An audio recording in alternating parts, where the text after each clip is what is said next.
Pillé lors de la crise post-électorale de 2010, le musée des civilisations de Côte d'Ivoire a aujourd'hui fière allure. Pourtant, les Ivoiriens semblent bouder cette institution culturelle, l'une des plus importantes de la sous-région.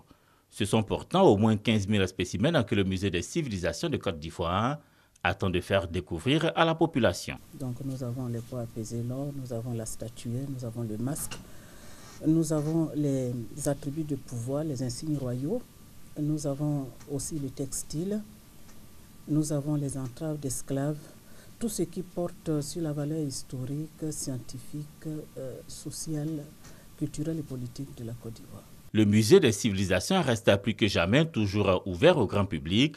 Sa direction s'apprête même à organiser dans quelques semaines une grande exposition, une nouvelle qui réjouit les adeptes de l'art et de la culture. Le musée contient et présente les œuvres d'art.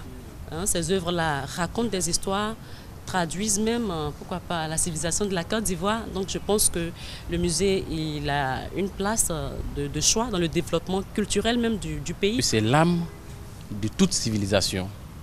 C'est là qu'on vient pour découvrir le passé ou les éléments qui témoignent du passé de chaque peuple avec lesquels on peut reconstituer l'histoire de chaque peuple. Pour une plus grande conservation et protection des objets parfois frauduleusement emportés hors du pays, le ministère de tutelle a instauré une autorisation d'exportation. L'autorisation ou le certificat d'exportation, comme vous pouvez le voir, est un document qui donne la possibilité à tous ceux qui veulent exporter un objet de la Côte d'Ivoire, sorti du territoire ivoirien, d'avoir ce document qui est valable pour toutes les frontières du monde.